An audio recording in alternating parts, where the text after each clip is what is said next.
En un mundo a la deriva, cuando la búsqueda e intentos humanos no bastan, solo una es la fuente de esperanza que llenará todo su ser. Es Dios, quien con su palabra viva y eficaz le habla hoy. Con ustedes, el pastor Óscar Velázquez.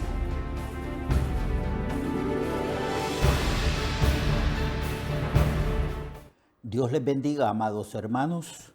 El día de ayer estuvimos hablando sobre el arresto de Jesús, de cómo Judas había entregado al Señor por 30 monedas de plata y condujo a los soldados, a los alguaciles y a una turba al lugar donde Jesús solía estar para orar y para instruir a sus discípulos.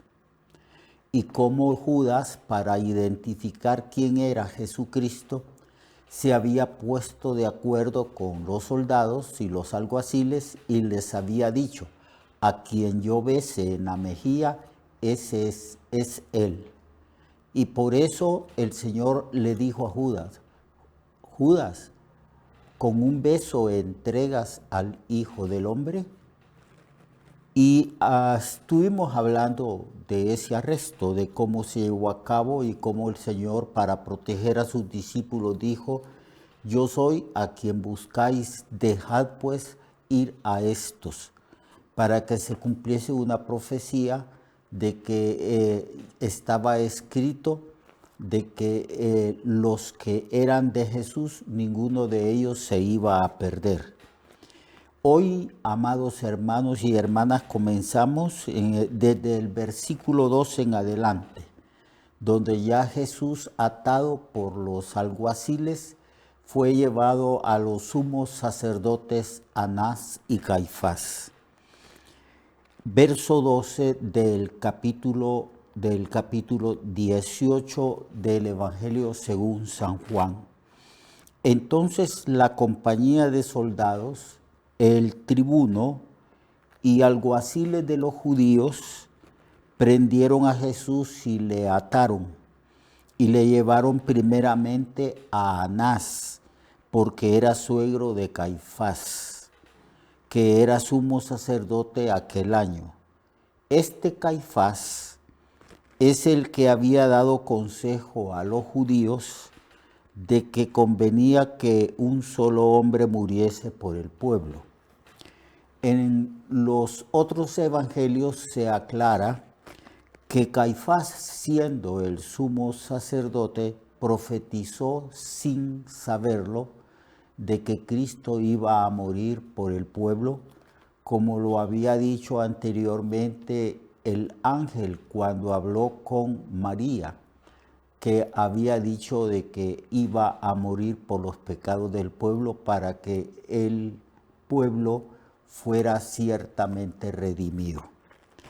Entonces Caifás, el que había dado el consejo a los judíos de que convenía que un solo hombre muriese por el pueblo. Muchos judíos, principalmente algunos de los líderes y otros que eran líderes religiosos,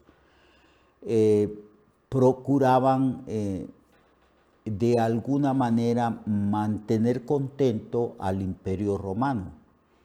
Cuando Jesús se manifestó como el Mesías, una de las razones que impulsaron a los dirigentes judíos, a la élite religiosa, a rechazar a Jesucristo, es que ellos querían mantener el status quo por un motivo egoísta, por estar solamente pensando en sí mismo y por las ventajas políticas. Ellos no iban a permitir que nadie se manifestase como rey de Israel, porque temían al Imperio Romano. Temían que el imperio mandara sus huestes, mandara sus soldados y atacase a Israel y destruyese al pueblo. Así que por temor y también porque querían gozar de los privilegios, que les concedía ciertamente liderazgo en Israel y también que les concedía también este estatus de cierta libertad de los romanos, ellos rechazaron a Jesucristo como rey. Verso 15, y seguían a Jesús Simón Pedro y otro discípulo. Y este discípulo era conocido del sumo sacerdote y entró con Jesús al patio del sumo sacerdote. Mas Pedro estaba fuera, a la puerta. Salió pues el discípulo que era conocido del sumo sacerdote y habló a la portera e hizo entrar a Pedro. Este discípulo, que no se da el nombre, pero que era conocido del sumo sacerdote, tenía cierto privilegio. Él entró, no lo detuvieron, y luego vio que Pedro ciertamente se había quedado afuera, y entonces este discípulo salió porque era conocido del sumo sacerdote y tenía alguna autoridad, y habló a la portera, y ésta hizo entrar a Pedro. Entonces la criada portera dijo a Pedro: ¿no eres tú también de los discípulos de este hombre? Dijo entonces Pedro: no lo soy. Y estaban en pie los siervos y los alguaciles que habían encendido un fuego porque hacía frío y se calentaban, y también con ellos estaba Pedro en pie calentándose. Y el sumo sacerdote preguntó a Jesús acerca de sus discípulos y de su doctrina. Entonces el Señor, al ser interrogado, contestó: yo públicamente he hablado al mundo. Siempre he enseñado en la sinagoga y también en el templo, donde se reúnen todos los judíos, y nada he hablado en oculto. ¿Por qué me preguntas a mí?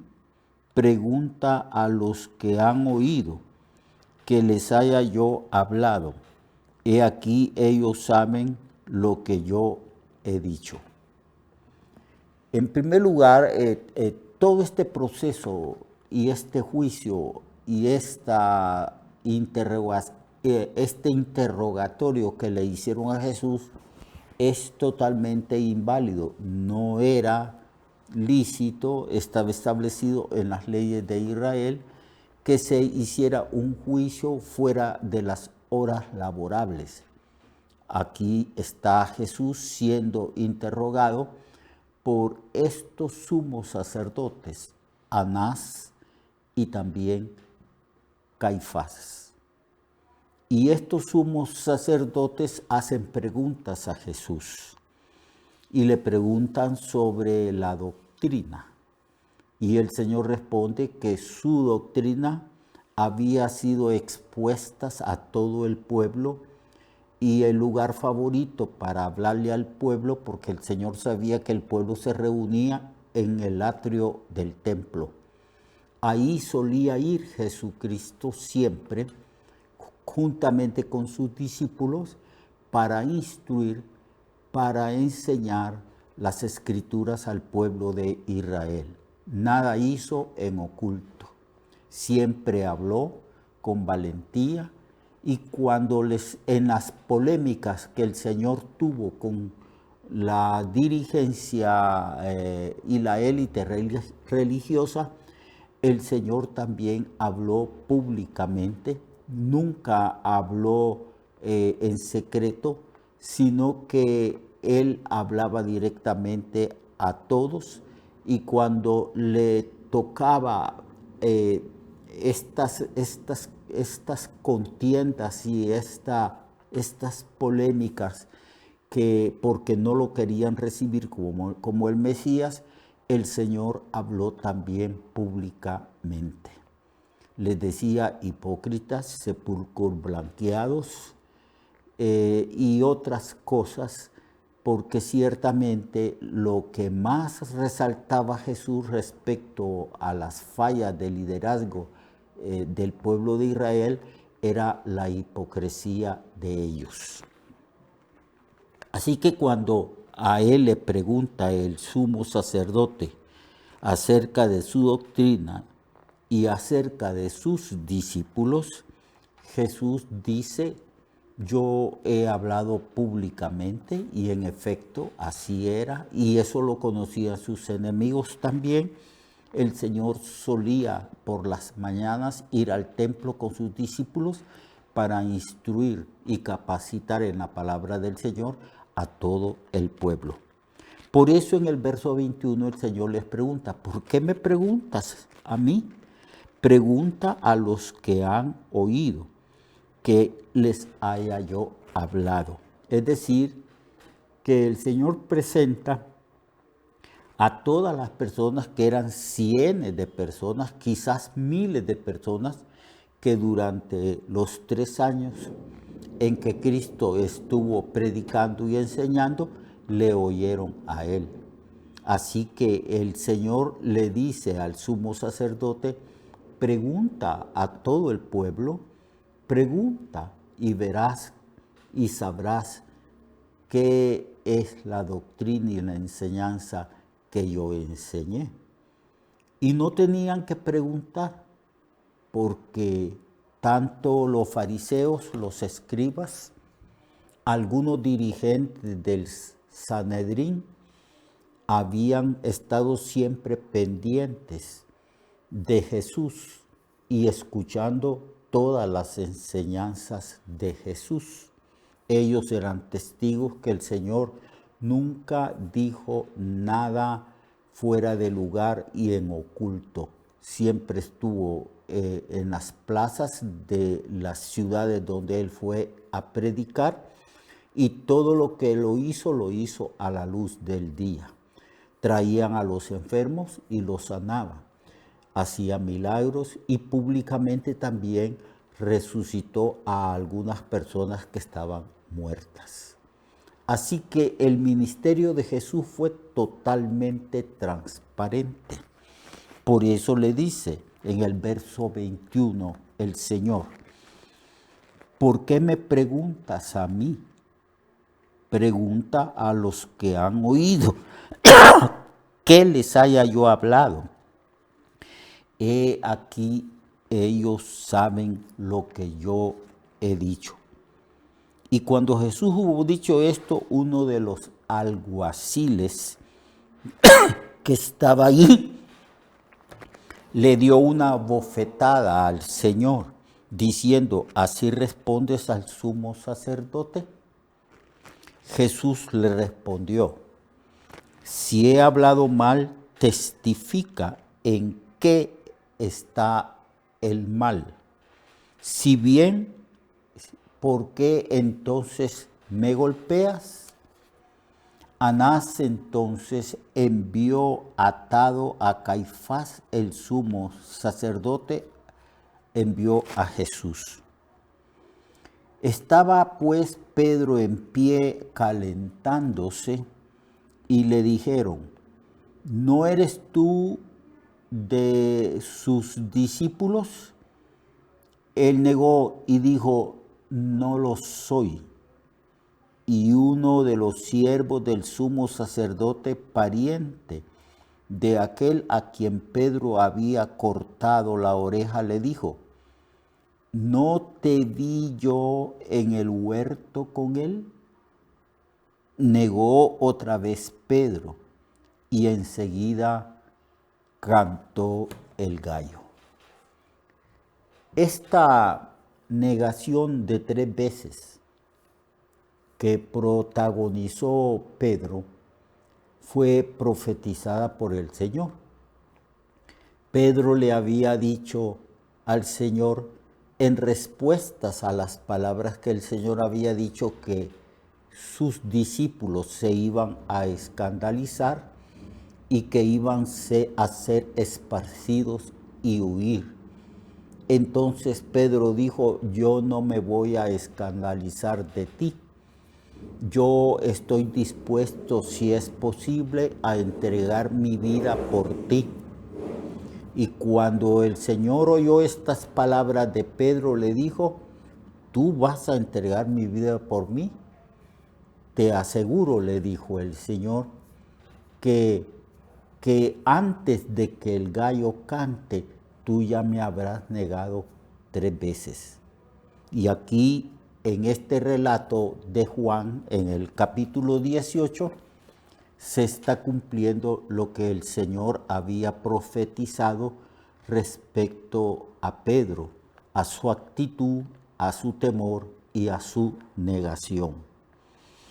Así que por esa razón el Señor lo volvió a ver, y la Biblia dice que en los pasajes paralelos a este, la Biblia enseña que Pedro, al sentir la mirada de Jesús cuando él le negó por tercera vez y aún blasfemaba y decía que no conocía al Señor, entonces salió y lloró amargamente.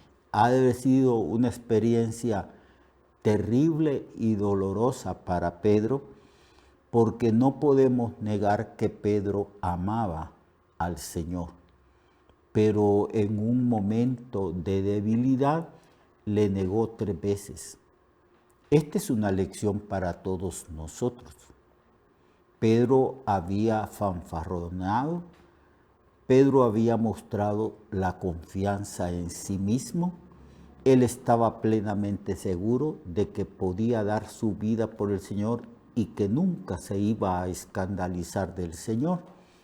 Pero aquí lo vemos negando no solo una vez, ni 2 veces, sino 3 veces a su Señor, a quien él amaba. Así que por esa razón, Pedro salió y lloró amargamente.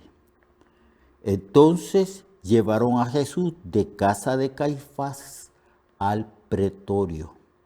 Era de mañana y ellos no entraron en el pretorio para no contaminarse y así poder comer la Pascua. El pretorio ya estaba bajo la jurisdicción del Imperio Romano.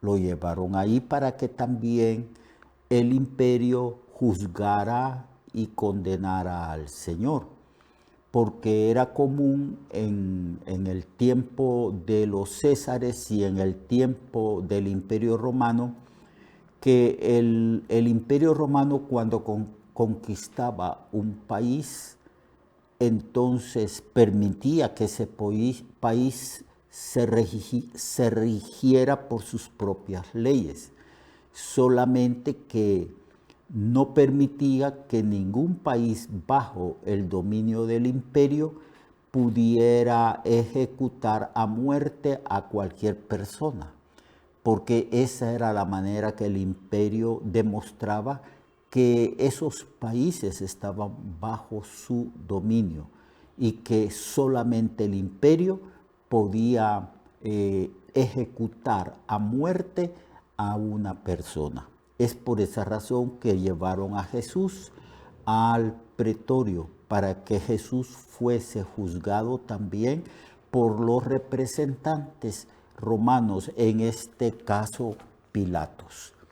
Mañana, amados hermanos, continuaremos estudiando estos pasajes que son sumamente interesantes.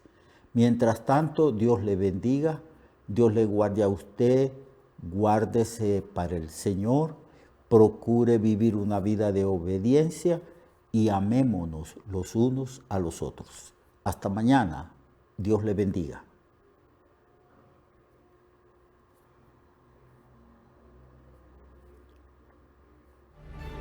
Recuerde que su vida puede cambiar y mejorar, porque la palabra de Dios es viva y eficaz y más cortante que toda espada de 2 filos. Hebreos 4:12. Nuestra oración y deseo es que esta palabra predicada lleve mucho fruto. Le esperamos en el próximo programa, a esta misma hora y en esta misma estación.